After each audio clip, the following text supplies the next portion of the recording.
Hey everybody, welcome to Hit Rewind. This episode we're going to get into the breakthrough of Jackie Chan in America. I know, some of you are like, that happened in 1980. Not really. That happened in 1985. Nope, not again.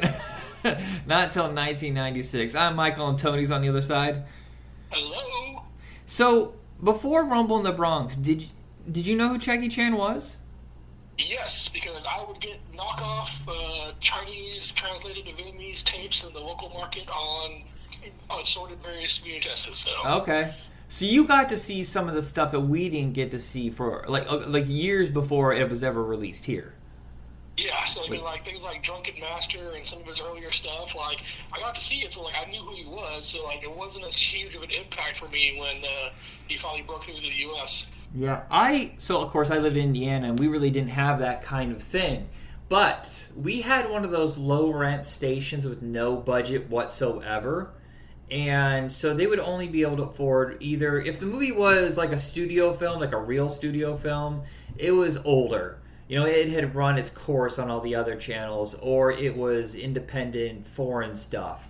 And so they played what was the original name of it? I think it was something Brawl.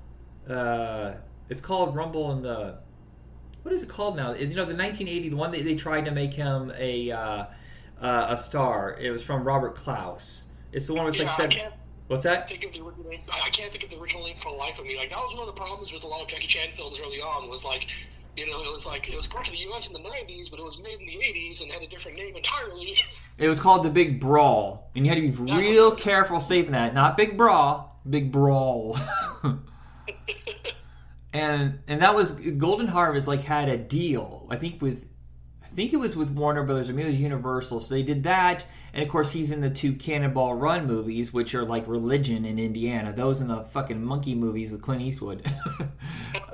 The Protector is one that kind of went under the radar. I can't remember if I saw it because of Rumble in the Bronx, or it was right before that because Joe Bob Briggs had it on his show. And so that was kind of a warm up. And I remember there was a kid in college who used to get import movies, and he was telling me about Rumble in the Bronx. And he's the same one who introduced me to John Woo movies a couple years earlier because I was asking, I was like, what is this movie he's watching in True Romance? He's like, oh man, you haven't heard of A Better Tomorrow? You know, that kind of. Everybody needs that one friend that has like oh, you want to go to that record shop in the dangerous part of town to get really cool stuff? Okay. The weird movies, yes. But I remember like the big push was they had Ben Stein narrating the commercial. Do you remember this when he was going, look at Jackie Chan jump over the fence like so, look at him bounce off this. No strings, no stunt man, you know, stuff like that. Oh my goodness, yeah, it's been so long since I've seen that. It was the first trailer that I have ever downloaded on QuickTime, and I think it took 15 minutes to watch a 3-minute trailer. And of course, what was that? What was that megapixel? You know, it was like such a tiny little itty bitty screen, and it was such green. But I was like, we got to watch a trailer. Oh my goodness. And I remember we were camping. And we're like, okay, I can't take this cold anymore. That's a different story. Why we would camp in the cold. We couldn't afford spring break, kids, so we made up our own idiot camping thing. So we were like, let's go to a movie. We're like, we gotta go see Rumble in the Bronx. And we get there, and it says on the window, to anybody watching Rumble in the Bronx, know that it's dubbed. It was shot, you know, in a different language or whatever. And one of the kids with us was like, I'm not watching a dubbed movie. We all looked at him like, you asshole. It's a kung fu flick. It doesn't even matter. I was like, okay, that convinced me. So yeah, I just remember having one hell of a time. And that open up this world, not just for Jackie Chan, but it's like, okay, I think it's time for us to move beyond Van Damme and Seagal and all those the white guys. At best, we would get like, ooh, he's French, that's exotic. No, we want to go like to the source. For the first time since Bruce Lee, it was so exciting because you're just like, who is this guy? Who is this? Who is Jet Li? You know, who is Donnie Yen? Yeah, I mean, it really opened up a lot of opportunities for like even like B flicks coming out like Best of the Best. I mean, like there wasn't a whole lot of like Asian main characters that were able to do just martial art films. Like, it was always like a white guy doing it. Yeah, the closest I think we ever got was Mark Dacascos, because he got a couple studio releases.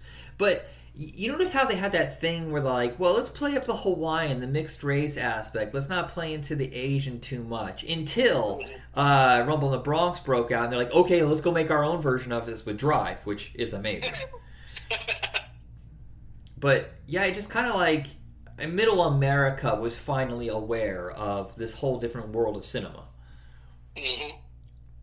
And I remember it's like, we're going to talk about the New Line Cinema releases, except for one. We thought we had access to it. Who Am I is the one, and now all of a sudden it just disappeared.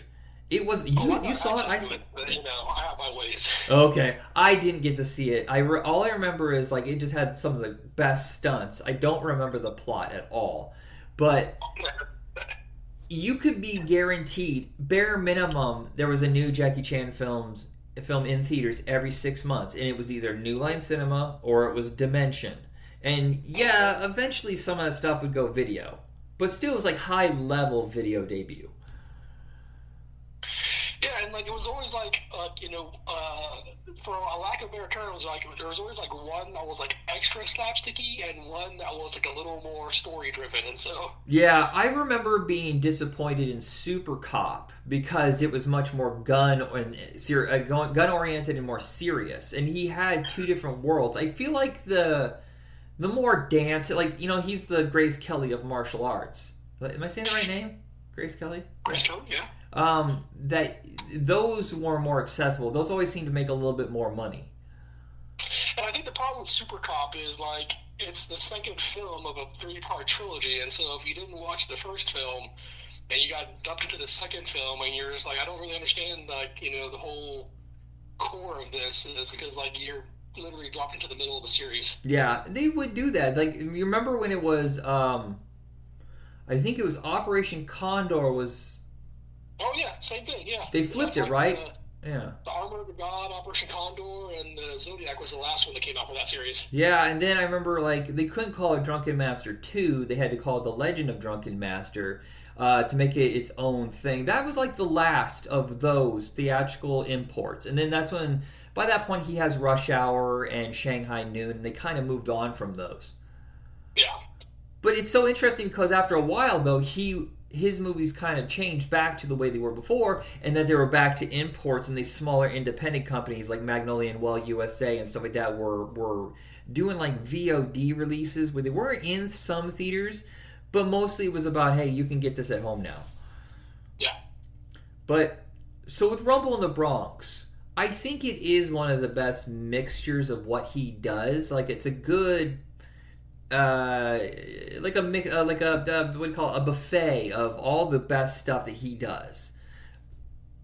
Yeah, I agree. Like it's a good level of like the humor and the just the craziness of the scenes, but also like it's not too far gone from like a solid story element to where you're not like wondering how did we get here in the middle of the movie. Yeah, it's also a really kind of a lower, almost a retro story from like the early 80s. This feels like something that Cannon would do. Like, oh, the local punks, the motorcycle gang.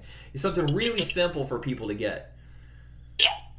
And I just remember like being wowed by the speed and design of the action sequences. Now, does he set up his action sequences, or Stanley Tong responsible for this one and a few others? I think it depends on show to show, because like I know there's a couple where he like is like beginning, middle, and end of all of it, and then there's some where like he comes in and he's directed around for it. So like I can't remember if Rumble in the Bronx was all him or not. I don't think so though. I think that was a team effort. Okay, yeah, because it's kind of interesting that Stanley Tong has kind of. I think he still makes movies, but he's not really talked about anymore. I remember when he made Mr. Magoo, and it's like, oh, his big American debut, and people were like, oh shit, this is terrible, and then just kind of went, okay, I'm gonna go back. Oh, of course he did. I'm looking right now. He did China Strike Force right after Mr. Magoo, and I fucking love that movie. Never mind, I don't know what I'm talking about. Did you notice the mountains in the background when they're trying to talk about New York? You're like, that's Vancouver. What are you doing? It's always great in those those like '90s, '80s films where they're just like, yeah, we're here. I'm like, you're definitely not in the place you say you are. I will take that over green screen worlds. Yeah. The now it's everything is shot in Atlanta, and now it's supposed to look like New York and everywhere else in Chicago. I kind of like the whole Vancouver thing because there's a different look to it, and different cat. Was it Francois Yip? Isn't she Canadian? And I feel like she was in a bunch of stuff around that time. I think so. Like I can't think. I can't recall off the top of my head. It wasn't something I was digging into. Looking, Black Mask. Future Sport, Romeo Must Die, The Pledge. Okay, the rest of these I don't know. Blade Trinity, that terrible movie. I don't. There's not really a lot to say about Rumble in the Bronx because it isn't plot heavy. It's character heavy, and I love watching all of them bounce off each other. I agree, and honestly, like just for non-stunt double scenes, like some of those crazy, like like when they're pushing around the pinball machine, and just like the huge, just stunts being done in this were just something that we really weren't seeing until now. Yeah, I think the closest I had seen where it was designed this is Rapid Fire. There's a couple sequences in that really have a Hong Kong feel to it. Yeah. And so Anita Mui, I'm not sure if I'm saying it right, and Bill Tung, they would work with Jackie a lot during this time period. Yeah, I mean, like I think it was mainly because it was overseas. Because I think the Jackie Chan crew was primarily just Chinese flicks. Yeah, I think it's just because they wanted to save money and make it more accessible to Americans by having it set in America. But Yeah. Vancouver's just cheaper. But I do love the camaraderie that certain groups of filmmakers have, where they bring back the people, like they're playing different characters, but they still have that same energy that you love. That's why Gene Wilder and Richard Pryor worked so many times together. Mm-hmm. Jack, you could say that Cheech and Chong, they're not playing different characters. They're the same fucking thing every time. No, they're themselves. I mean, there's a reason why Jackie Chan is called Jackie in 90% of his films. Like it's Jackie Chan, like Sammo Hung. He's like, you see them together, they're gonna have a good time. Yeah, I mean, it worked for Tony Danza. Why not for Jackie as well? So the second film is the one where I think they're kind of like, okay, Super Cop did well, Rumble in the Bronx did well. Was Mr. Nice Guy next, or was that... No, First Strike was next, right? I believe so. I think Mr. Nice Guy was a little further down. Yeah, First Strike has one of the most amazing sequences with a ladder. I cannot believe that they were able to pull off. I don't know how many takes they took. Sorry, I paused because I thought you were going to say something.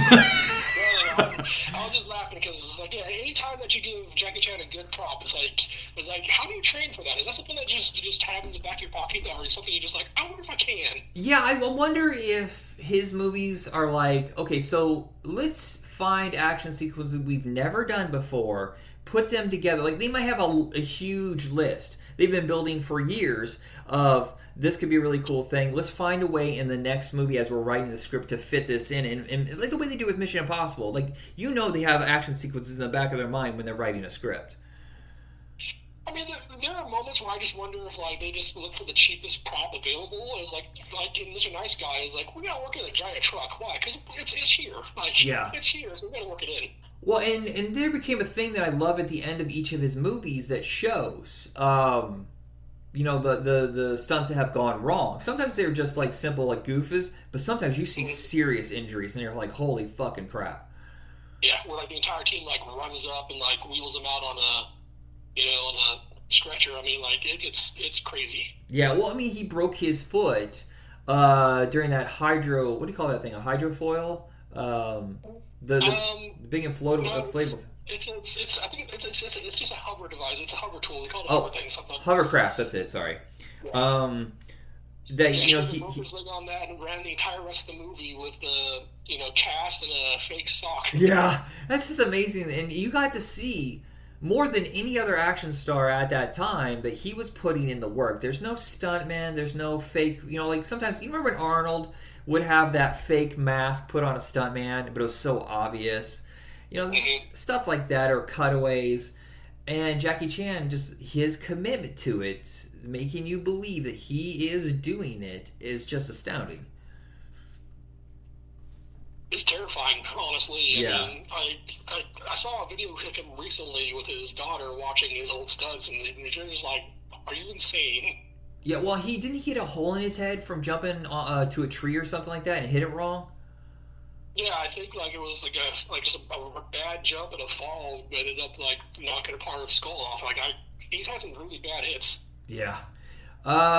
So First Strike is trying to move more into the spy kind of espionage territory, which he would do quite a bit. It seems like there's like a 50-50 shot in this era where it was going to be somehow spy oriented. Even all the way to his American productions like The Tuxedo, I think was like this. Yeah, The Tuxedo, Who Am I? Like, he was a spy quite a bit. Yeah. And this one, yeah, I really like the color palette, the speed of it. I actually like this one in Mr. Nice Guy a little bit more than Rumble in the Bronx, but I understand why Rumble in the Bronx hit the way it did. Yeah. I wish you had a chance to watch Who Am I again, because I actually really enjoyed Who Am I, because like it was like good mix of humor, but also like a plot that you could really grip into and follow along with. Yeah. Where like with Mr. Nice Guy, it was so out of pocket. Like the colors and the feel was a lot of fun. It's a good feel good fun movie. But if you're watching it for the plot, you're not really doing yourself. Oh no! I think if I remember correctly, Mr. Nice Guy was sold with that song by Third Eye Blind. You know that first one? I want something else. And you're like, oh, it's such a fun song. And then you listen to it later, you're like, is this about heroin? It doesn't work with Mr. Nice Guy. There's a sequence in First Strike, besides the latter, that's astounding, is that he's underwater for huge chunks of time, and there's this whole almost slapsticky screwball comedy setup with the oxygen. Like, yeah. It's so he has a shark down there, he's fighting underwater, but at the same time he has no oxygen, so he's constantly stealing it or borrowing it from other people. That is very difficult to choreograph, and I'm always impressed. Yeah, I mean, it's always insane because one of the big reasons why I keep watching Jackie Chan films is because it's never the same repeated stuff that he's mastered. Okay, I'm gonna fall from this, and I'm gonna jump on this, and I'm gonna be underwater for this. And how do you keep coming up with new stunts you've never tried that frightens the crap out of me? Yeah, I think that's what bothers me a lot about. And I think maybe this is why everything changed once Jackie Chan came out, is a lot of the martial arts movies we had seen before this were almost always using two templates. Oh, you killed a so-and-so of my family, now you must get revenge or whatever. It's always in a warehouse, a cheap fucking warehouse. Or two, it's in a ring. It's a Bloodsport knockoff, which was an Enter the Dragon knockoff. So... yeah. He was taking... I think a lot of it is because Bond was so popular around this time where there was no Bond and we needed to fill that void. I guess, I think it was a mixture of, both, just Jackie Chan wanting to get out of just doing period piece martial art films and also, trying to break into the American market. He needed to do more Americanized things, and so... I think just it was kind of an action default. Although I still can't figure out why his hair was colored the way it was. That still bothers me to this day. The Mr. Nice Guy is the last one from New Line Cinema that was in theaters, because I do believe that Who Am I was sold to HBO. I feel like I saw it there first. But this is the one where they're like, this is one big shot, just try to, hold on until we get Rush Hour in theaters, whatever. I think it was kind of like building up that audience. Do you feel like that? Still there? Sorry. Oh, okay. Yeah, sorry. It was getting kind of waffly there for a minute, but yeah. I agree. I think that it was really kind of all building up towards that, Hollywood, big film, big budget movie. Yeah, and thank goodness it worked out, because what if that had just fallen flat on their face, oh shit, now wait, because I feel like they were exhausting the back catalog of, okay, so this isn't too old, this still has a decent budget, because how Hong Kong movies of the 80s look a lot different than the ones of the 90s. I feel like there was either new film stock coming in or more budget put into it. They look and feel different. Yeah, I agree. Because, look at the difference between The Killer, which was 1989, and then Hard Boiled, which is 1992, and they have light years difference in film quality. Mm-hmm. Like, I Did, don't know if it was just like, yeah, I mean, technology or just what, but something changed that just turned things around. yeah. I like this one too because this is like Rumble in the Bronx. They're trying to use Australia as a setting, and they bring Australian actors into it. I mean, Richard Norton. If you know martial arts movies in the '90s, Richard Norton's kind of legendary. Not great, but legendary. um, what's funny is for some reason I can't think of any major action sequences. For some reason, it's like do you remember any set pieces that really worked in this film? For Mr. Nice Guy, I mean, like they got a little insane with like the bad guy's house. Like that was like a really like important feature that basically got destroyed, and it looked funky to begin with. And like that's because it was a paper house, so it was made to be destroyed. Oh, So, okay. I do like the stilt sequence. I thought that was really clever. yeah. So I guess Uh, this was originally set up to be a part of Police Story, or is that the main series that Super Cop came from? oh, sorry, I was talking about Mr. Nice Guy, but yeah, for First Strike, I believe this was part of the Police Story series, which Super Cop was a part of the Police Story series as well. Yeah. Okay. It's weird when a series is broken up like that because I wonder because you and I think like 10 years ago did No Retreat, No Surrender, didn't we? Yeah, yeah. That's another Yeah, series where it's completely cut up and called different names in different places. Mm-hmm. Yeah. Of his movies prior to this era, what would you say is your favorite of the bunch? Prior to this era, oh my goodness, that's hard to say because like if you're asking like up to current, I could tell you, but like prior to like the '90s, I mean, I'd have to give it to Drunken Master. It was one of my first times seeing Jackie Chan and seeing him like sorry, Drunken Master 2, seeing him like really like develop a character and have his type of humor into it. Is Miracles during this era or prior? Because I really love Miracles. Oh, that's a good point. Oh, like Gorgeous. Oh, Gorgeous was never released into the U.S., but I loved Gorgeous. Yeah. Well, it's hard to find some of his movies because while they were released by Dimension or New Line Cinema, that it was like a temporary thing, and now they're off to someone else. And some of these movies are like just in limbo right now. Yeah, it's super unfortunate, and like it's always like even harder to like talk to Jackie Chan fans because like we all see different things because we all have different accessibility to different movies because they're just not consistent in any way. I thought I'd have more to say about breaking these down. I apologize, but for the most part, I just love the fact that he brought humor and fun to 90% of what what was distributed to the mainstream audiences in America. Super Cop probably being the only exception, and that it could be something different than what you saw with Van Damme and Seagal and all the other guys, just square jawed, sweating, monosyllabic. He's very fun. He's chatty, and his movies had a dance musical quality to them. I also like the fact that he brought some yes, a lot of it's unrealistic, but like there's also a layer of realism to it where like just simple things like I don't know, punching a pan on accident and like flicking your hand going yeah, or like getting into like a kick fight with something and like both of you like hurting your shins and it's like both the good guy and the bad guy are like oh my god that hurt it's like people get hurt on things and unintentional things happen. Not all combat is perfection. Yeah, well, like the thing where he would rub his nose a lot. I always loved that. Like, ooh. It's like, my face, Yeah, I deeply appreciate the fact that we got to have that change of pace. It also kind of upped the game in choreography. What I miss, though, is that he found a way, and whoever he was collaborating with as a director, to set the camera back so that you can see what's happening. That's what he also learned from early, the dance stuff and the sword, like the old Errol Flynn movies. Sit back and enjoy. You don't need 10,000 cuts.